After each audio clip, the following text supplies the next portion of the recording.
Hey, what's up, what's up, what's up, what's up, what's up? Gracious good morning to you. It's your girl KB. You know what I do and you know why I do it. It's Monday morning.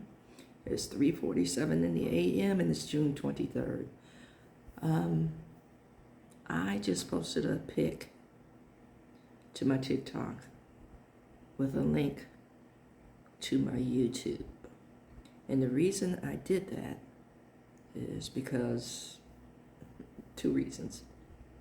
One, for whatever reason, I could not post it on Friday. When I attempted to post it to TikTok, I tried at least 6 times. And this morning when I went to the video to try to post again, it said it was unavailable. So I went to my YouTube channel, grabbed the link, and I posted a pic for the link.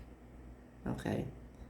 And the second reason is that I have a feeling that things are going to be happening with the internet based on the US's over-the-top response to Iran this past weekend. And I say over the top because the folks were told that no decision was going to be made about a retaliatory response for 2 weeks, for at least 2 weeks. This is not our fight, y'all. And I need to say this for the folks who refuse to learn from history or to even teach accurate history or adhere to facts. Almost every failing Republican president, notice I used the word failing, has started a war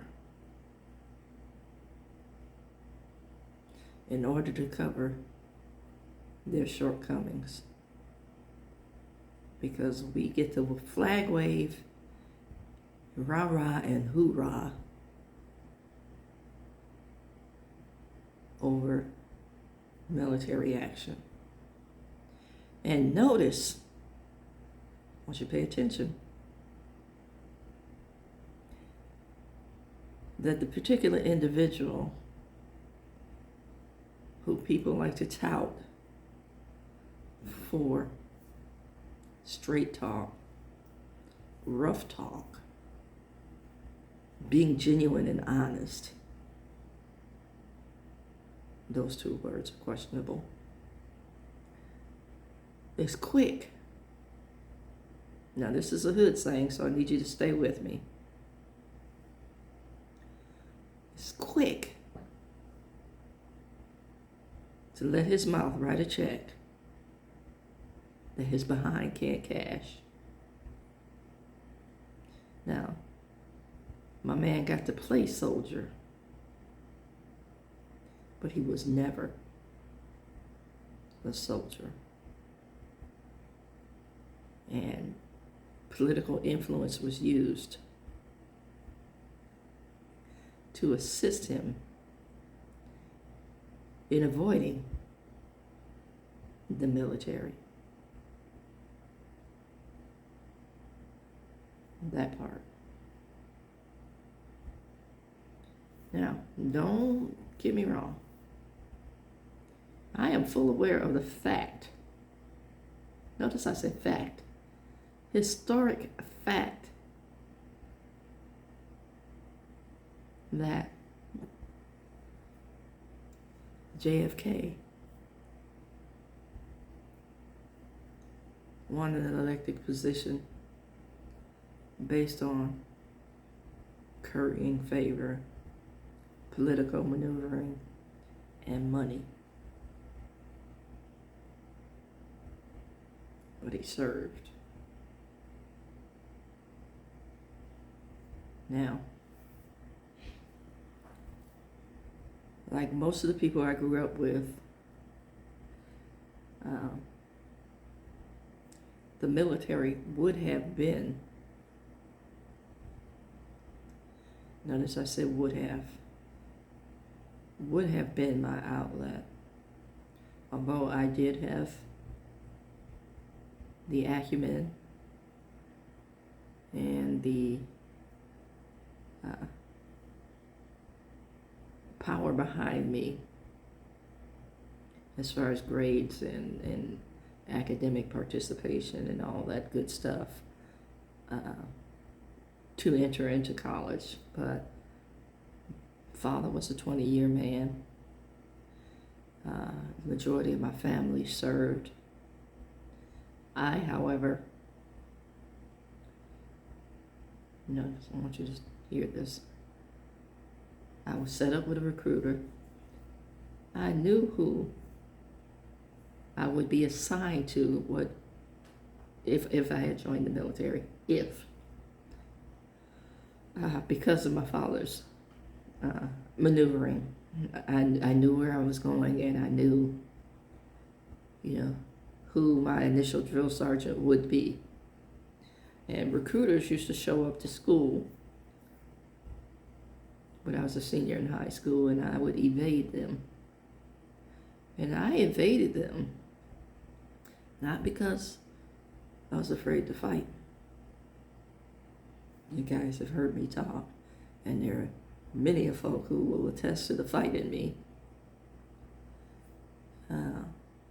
That wasn't it. Here's the part that people missed in my story. I didn't want to fight because of how this country has consistently represented itself as far as racism is concerned. I opted for the Muhammad Ali Declaration, and I just did not sign up for the military. I went on to college.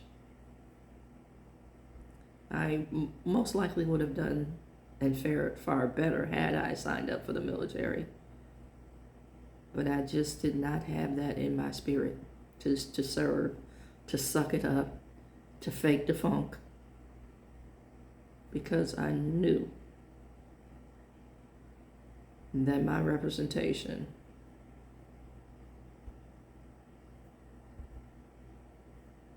would be almost non-existent.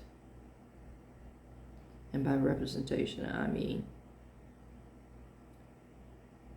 I've seen many, many, many African Americans serve, and I salute them for their service. I really do. I appreciate everything that you've said and done on behalf of your dedication to preserving certain entities. But I also know how people were treated. And by people, I mean African American folks, both in service and after discharge.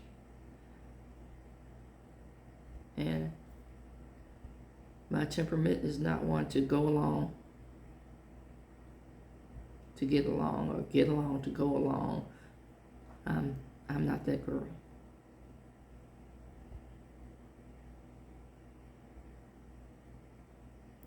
Some things are just wrong and have to be called out. And I will never be known as the person to stay silent on that. Never.